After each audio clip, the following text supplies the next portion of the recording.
let the student to join. Just wait for 2 minutes.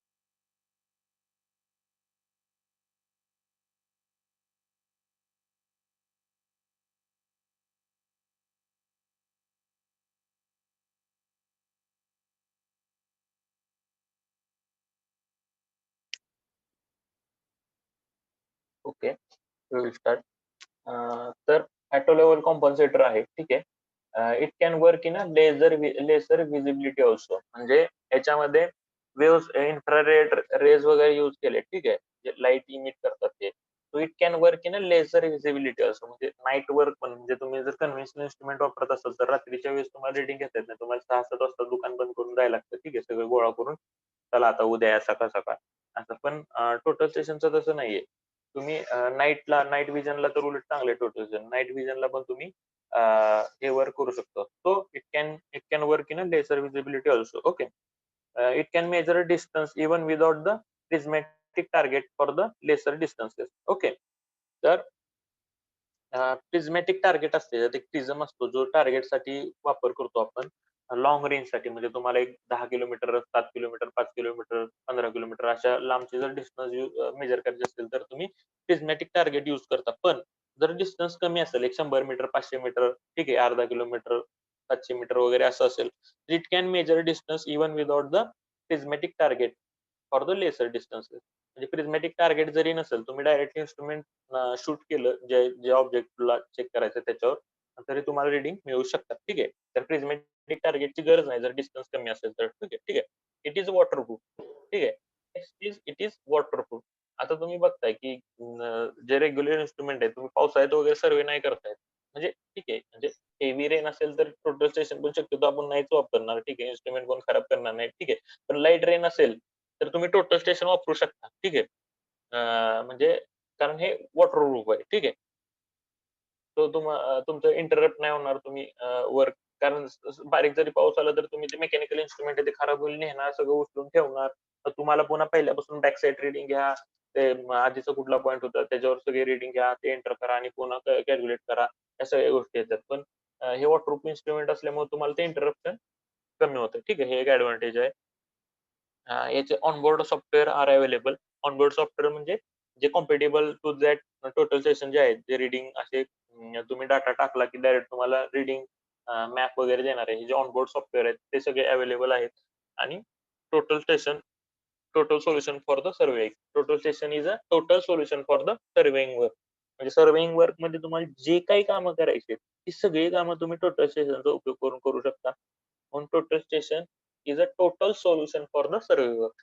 आता तुमची समजा एक छोटी कंपनी आहे, तुम्ही रोड रोड कन्स्ट्रक्ट करताय, तर तुम्ही सगळ्यात पहिल्यांदा काय घेणार, म्हणजे काम चालू करायचं तुम्हाला सर्वे करायसाठी तुम्ही जाणार एक टोटल स्टेशन इन्स्ट्रुमेंट घेणार, म्हणजे घेणार, कारण तुमचं सगळं काम त्याच्यावर जातं. तुम्हाला प्रिलिमिनरी सर्वे करायचा आहे, पुन्हा डिटेल सर्वे करायचा आहे, ठीक आहे. तर टोटल स्टेशन तुम्ही बघता रोडवर वगैरे असते, टोटल स्टेशन घेऊन मेजरमेंट घेत असतात, ठीक आहे.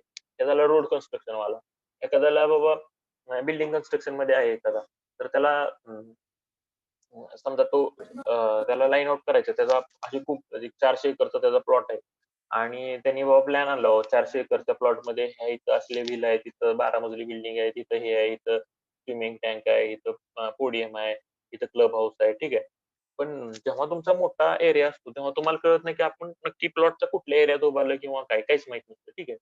मग त्या केसमध्ये काय करतो, जो कंपनीचा मालक किंवा बिल्डर असतो तो काय करतो, त्याच्याकडे एक टोटल स्टेशन असेल आणि त्या सर्वेअर माणूस असेल तर त्याला बोलवतो, किंवा जर तसं नसेल तर तो काय करतो, एक थर्ड पार्टी टोटल स्टेशन वाला बोलवतो, ठीक आहे, सर्वेअर. त्याला सांगतो की बाबा माझा असा असा प्लॉट आहे, मला एक तर मार्किंग करून दे प्लॉटची, ठीक आहे. मग तो फेन्सिंग करून घेतो त्याच्या प्लॉटची आणि एक ठराविक स्ट्रॅटेजिक लोकेशनला तो त्या पॉईंटचे डाटा देऊन ठेवतो, बाबा ह्याचं इलिव्हेशन एवढं आहे, हा पॉईंट हा, आणि प्लॅनवर पण तो ते जे पॉईंट आहेत ते मार्क करून देतो. त्याच्यानंतर तो काय करतो, जेव्हा तुमची 12 मजली बिल्डिंग कुठे आहे, तर त्याची तो लाईन आउट करून देतो. म्हणजे त्याच्या मॅपवर दिलेले असतं, मॅपवर तुमचा जो प्लॅन असतो त्यांनी प्लॅन काढून आणलेला असतो ना डिझायनर. तर प्लॅनवर त्याचे दिलेले असते की बाबा ह्या ह्या म्हणजे म्हणजे ही जी एज आहे तुमच्या प्लॉटची, ह्या एज पासून एवढ्या एवढ्या डिस्टन्सवर हा स्टार्टिंग पॉईंट आहे, ठीक आहे, असं दिलेलं असतं. मग तो सर्वेअर काय करतो, तर त्या एजला पकडून बिल्डिंगची जी स्टार्टिंग पॉईंट आहे ती घेतो, आणि स्टार्टिंग पॉईंट मिळाली की त्याला it is easy for him to locate that particular building. ठीक आहे.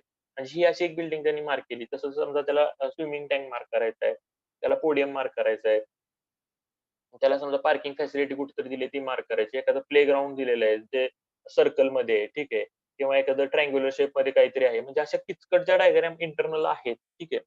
त्या आपल्याला फिजिकली खूप अवघड जातात, की बाबा नक्की कुठे आहे. मे बी काही केसेसमध्ये असं होतं, की बिल्डिंगचं तोंड नॉर्थकडे असतं आणि बिल्डिंग तो सर्वेने जर चुकीचा सर्व्हे केला तर मे बी कधी-कधी म्हणजे खड्डे वगैरे खोदलेले असतात आणि बिल्डिंग फुटिंग करून पासून बाहेर आली असते. नंतर त्याला कळतं, अरे आपण बिल्डिंगची बॅक साइड फ्रंटला घेतली आणि फ्रंट साइड बॅकला घेतली. म्हणजे ठीक आहे, म्हणजे सर्व्हेयरचं एवढं महत्त्वाचं काम आहे, की सर्व्हेयर येणार, तुम्हाला एक्झॅक्टली सांगणार, की "this is the front side of your building, this is back side of building, these are the points where your footings are located." या सगळ्या गोष्टी तो सांगणार. म्हणजे तुम्ही तुमचं सगळ्यात प्रायमरी फंक्शन काय आहे, की सर्व्हेयर बोलवणं, सगळ्या बिल्डिंगचे लोकेशन मार्क करणं. लोकेशन मार्क केल्यानंतर तुम्हाला एक छोटा एरिया मिळाला तर you can calculate internally. Okay. पण एखादा 300-400 एकरचा प्लॉट असेल तर it is very difficult to know. So surveyor खूप महत्वाचा आहे आणि सर्व्हेयरमध्ये total session is having a total solution for the any सर्व्हेवर. Okay. These are the advantages of the total station instrument. इथपर्यंत कोणाला काही अडचण आहे का? प्लीज सांगा. म्हणजे आपण नेक्स्ट पार्ट कडे जाऊया. That is application of the total station. Please reply करा कोणीतरी. म्हणजे तुम्हाला ऐकू तरी येते का? ऐकताय का नाही ते तरी कळू द्या मला.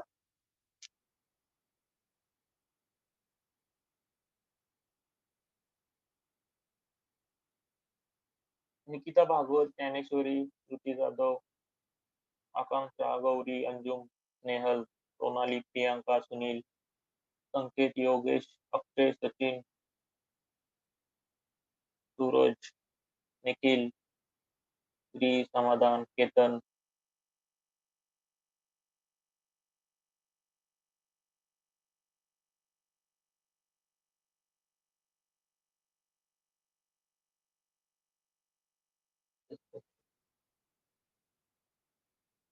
ओके.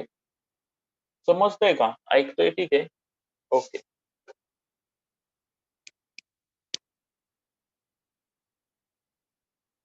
ठीक आहे. Now we will go for the next part of this topic that is the advantages of totalization. खूप सोपा टॉपिक आहे. तर तुम्ही सिंपल म्हणजे टोटल स्टेशन इन्स्ट्रुमेंट बऱ्याच जणांना वाटतं की किचकट आहे आणि सोपा टॉपिक असून तुम्ही त्याच्या हे करत नाही. ठीक आहे. पण आपल्याला जो सिलेबसचा पार्ट आहे तो खूप सोपा आहे. त्याचे ॲडव्हांटेजेस काय आहे? त्याचे बेसिक टाइप्स काय आहेत? म्हणजे बेसिक हे काय आहेत? पार्ट्स काय आहेत? त्याचं फंक्शन कसं आहे? हे सिंपल गोष्टी आहेत तुम्हाला. ठीक आहे. त्यामुळे जास्ती एक होणार थेरॉटिकली टॉपिक आहे. ठीक आहे. We will go for the next part of this topic that is advantages of the total station. आता याचे आपण ॲडव्हांटेजेस बघूया. तर auto level compensator is available. सगळ्यात महत्वाचं तुम्हाला सांगितलं तर तेच रिपीट होते. Auto level compensator that is used for the compensation of the instrument if it is out of the tilt. म्हणजे आउट ऑफ द टिल्ट याला जर असं आपण काम करताना थोडासा धक्का वगैरे लागला, इन्स्ट्रुमेंट जर हलला, तर it has a auto level compensator that compensate it instrument and make it exactly horizontal to the level line. Okay. तो सगळ्यात महत्वाचं, खूप महत्वाचं फंक्शन आहे ऑटो लेव्हल कॉम्पन्सेटर. जर हे नसेल तर तुम्हाला प्रत्येक वेळेस ते लेव्हल ट्यूब बघणे, ते फूट स्क्रू यूज करणे आणि लेव्हल करणे आणि मगच काम करणे. आणि जर चुकून तुम्ही जर बघितलं नाही, की बाबा इन्स्ट्रुमेंट आउट ऑफ लेव्हल आहे का नाही, म्हणजे जर साधं इन्स्ट्रुमेंट असेल आणि आउट ऑफ लेव्हल असेल आणि तुम्ही किती जरी रीडिंग व्यवस्थित घेतल्या, तरी त्याचा काही उपयोग नाही, जर तुमचं इन्स्ट्रुमेंटच जर लेव्हलमध्ये नसेल तर. म्हणून हे खूप महत्वाचं ॲडव्हांटेज आहे. That is it is having the auto level compensator. Okay. Second is it can work in झाले ऍडव्हांटेजेस झाले. आपण पाहतोय ऍप्लिकेशन. सॉरी, ऍप्लिकेशन बघतोय आपण. Application of the total station. तर it is used in a variety of the fields. तर field म्हणजे तुम्ही कन्स्ट्रक्शन एरिया आहे, एखादा कन्स्ट्रक्शन एरिया आहे किंवा एखादा पोलीस आहेत त्यांनी बाबा ह्याच्यात कशात वापरतात की ह्या एरियामध्ये काय आहे, ठीक आहे. म्हणजे टोटल स्टेशन हे वेगवेगळ्या फील्डमध्ये आपण वापरतो. तर कुठे कुठे it is mainly use in land survey. आपण मगाशी सांगितलं आपलं सर्वे सगळ्यात महत्वाचं काम आहे टोटल स्टेशनचं, दॅट इज द लँड सर्वे. म्हणजे त्या सर्वेची सगळी माहिती, त्या लँडची पूर्ण माहिती कलेक्ट करणे आणि तुम्हाला देणे. ठीक आहे. That is the land survey. Second is used for the archaeologist to record the excavations. ठीक आहे. आता एखादी साईट साईट आहे ते मोहोळ-दळाडोब, मोहोळ-दारोडा काय ती, तशा ज्या साइट्स आहेत तिथं आर्किओलॉजिस्ट काय करतात, ते इन्स्ट्रुमेंट सेट करतात. ठीक आहे. इन्स्ट्रुमेंट सेट करतात काम चालू करण्याच्या आधी. ठीक आहे. आणि जसं जसं त्यांचं एक्सकॅव्हेशन चालू होत जातं, समजा आज त्यांनी काहीतरी एक 4 फूट खोदलं, तर दे टेक अ रिडिंग की एवढं एवढं एक्सकॅव्हेशन झालेलं आहे. आणि मग त्याचं मॅन्युअली बाकी त्यांचं ते आर्किओलॉजिस्ट इंटरेस्टेड ज्याच्यात आहेत बाकीच्या गोष्टी, किंवा हे सापडलं ते सापडलं व्हॉटएव्हर. ठीक आहे. पण त्याच्यानंतर बाबा एवढ्या एवढ्या त्याच्यानंतर दुसऱ्या दिवशी अजून काहीतरी खोदलं गेलं, 2 फूट खोदले आणि त्यांना काहीतरी बाबा एखादं बिल्डिंगचं स्ट्रक्चर सापडलं. ठीक आहे. तर त्यांनी पुन्हा त्याची जी साइटची जी तो जो पॉइंट आहे त्याची रिडिंग घेणार, की बाबा म्हणजे आधीचे 4 फूट प्लस हे 2 फूट, 6 फूट आला बाबा, म्हणजे जमिनीच्या लेव्हलच्या 6 फूट त्यांना बाबा हे स्ट्रक्चर सापडलं. म्हणजे त्यांनी पॅरलली त्यांच्या इंटरेस्ट मधल्या ज्या गोष्टी आहेत, की हे सापडलं, ते सापडलं, हे मॅन्युअली कलेक्ट करणार. पण किती फूटला सापडलं, किती खोदल्यावर सापडलं, म्हणजे कोणत्या लोकेशनला सापडलं, ह्या सगळ्या गोष्टी आहेत. म्हणजे तो जो प्लॉट समजा एक 100 एकरचा आहे, तर कुठल्या एरियात सापडलं, किती तुम्ही नॉर्मल लेव्हलच्या किती खाली गेल्यावर सापडलं. म्हणजे ह्या सगळ्या गोष्टी ज्या आहेत बाकीच्या, ज्या टेक्निकली रेकॉर्डिंग सर्वेइंग रेकॉर्डिंगच्या गोष्टी आहेत, त्याच्यासाठी archaeologist use this total station. ठीक आहे. लँड सर्वे झाला, आर्किओलॉजिस्ट साठी झाला.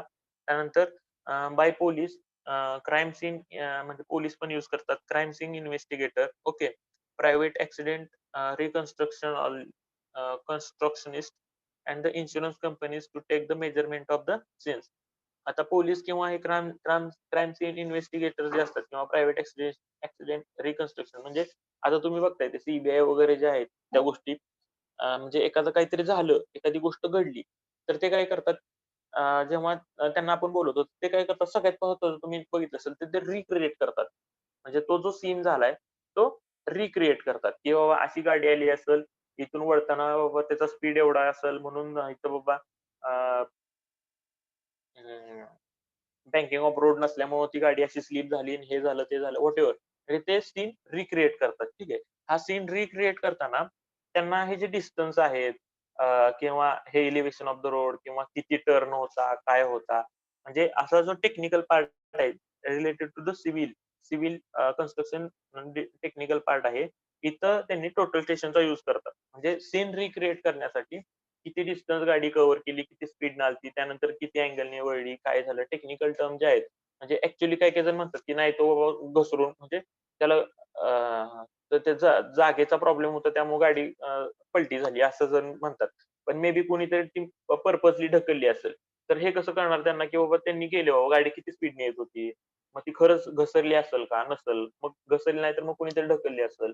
मग असं सीन रिक्रिएट करण्यासाठी अ, अ, तर पोलीस किंवा क्राईम सीन इन्व्हेस्टिगेटर वगैरे टोटल स्टेशनचा यूज करतात. ठीक आहे.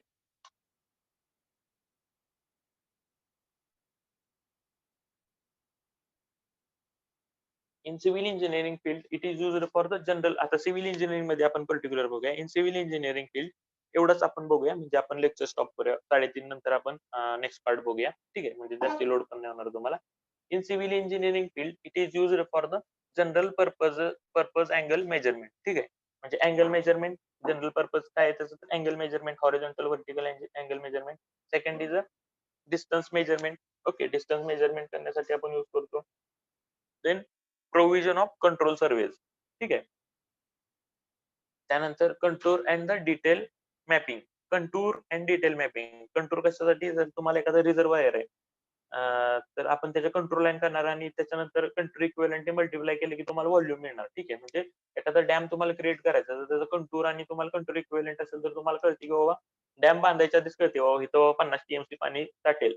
नाहीतर उगाच तुमचं 20-30 टीएमसी पाणी साठायचं असेल आणि तुम्हाला उगाच करोड रुपये खर्च केल्यावर नंतर तुम्हाला कळून का उपयोग नाही. म्हणून त्याच्या आधी आपण सर्व्हे करतो. ठीक आहे. ते कंटूर आणि डिटेल मॅपिंग करायसाठी आपण टोटल स्टेशनचा उपयोग करतो. म्हणजे कुठलाही प्रोजेक्ट स्टार्ट करायच्या आधी आपण त्याची तिथली माहिती गोळा करतो. ठीक आहे. तर ती माहिती गोळा करण्याचं जे प्रायमरी फंक्शन आहे, महत्त्वाचं फंक्शन आहे, ते टोटल सेशनने आपण करतो. ठीक आहे.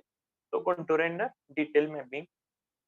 Then setting out and the construction work. मगाशी मी सांगितल्याप्रमाणे तुमचा एखादा मोठा प्लॉट आहे, तर त्याची जे सेटिंग आउट आहे म्हणजे वेगवेगळे लोकेशन सेट आउट करायचे आणि जे कन्स्ट्रक्शन वर्क आहे इथं पण आपण टोटल स्टेशन यूज करतो. म्हणजे सिम्पली तुम्ही एखादा स्लॅब टाकताय, एखादी मोठी बिल्डिंग आहे, त्याचा स्लॅब टाकताय, तर तो स्लॅब लेव्हलमध्ये आहे का नाही, ही एक सिंपल गोष्ट आहे.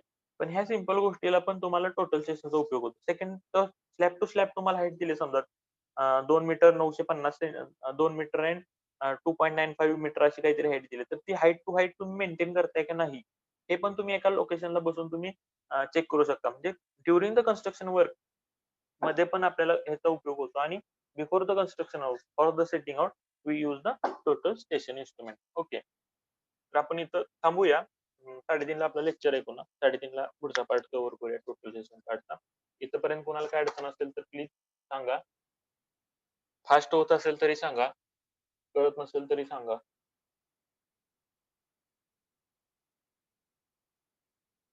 प्लीज चॅट बॉक्समध्ये सांगितलं तरी चालेल.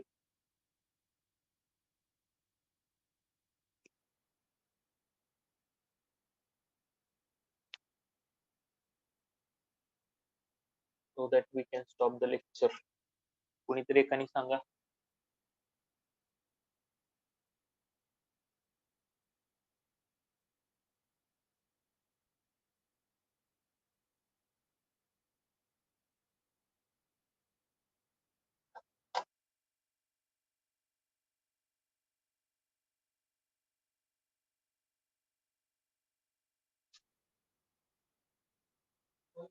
Okay. Okay, then we will stop the lecture and continue on 3:30. Okay. Next session 3:30चं लेक्चर मिस करू नका. खूप महत्वाचं लेक्चर आहे. ठीक आहे.